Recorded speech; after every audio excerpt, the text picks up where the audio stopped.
大家好，歡迎來到覺醒運動。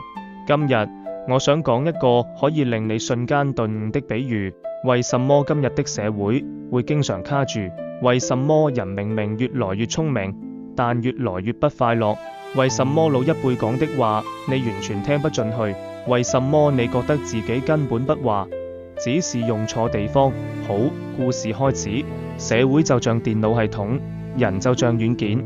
想象一下，整個社會就好似一部電腦，這部電腦的操作系統是什麼？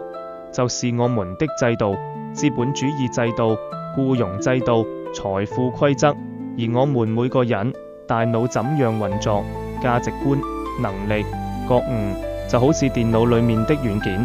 問題出現了，系統太舊。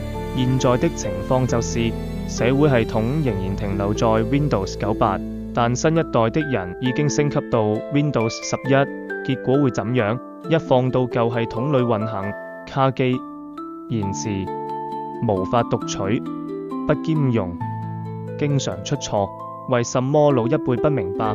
很簡單，他們是舊軟件，老一輩是在舊時代成長的，他們的軟件格式是為 Windows 98設計的。工作要聽話，被壓榨叫做忍耐，存錢買房叫成功，制度永遠不會變，老闆說什麼就是什麼，安穩最重要。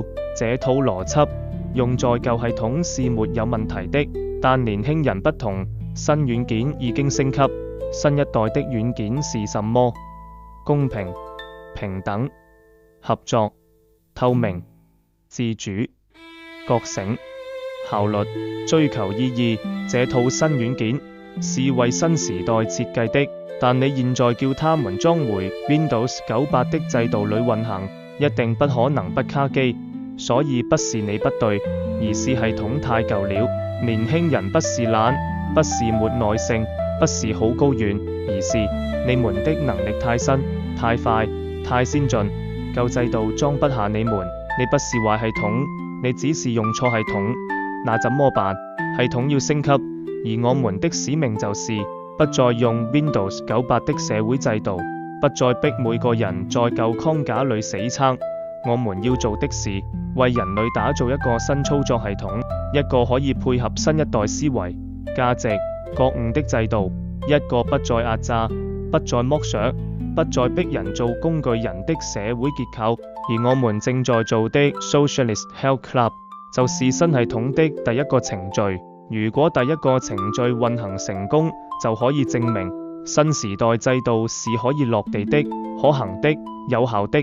人類會迎來一次真正的系統升級，不是年輕人有問題，是制度太舊。新軟件一定要配新系統，人類才可以順暢運行。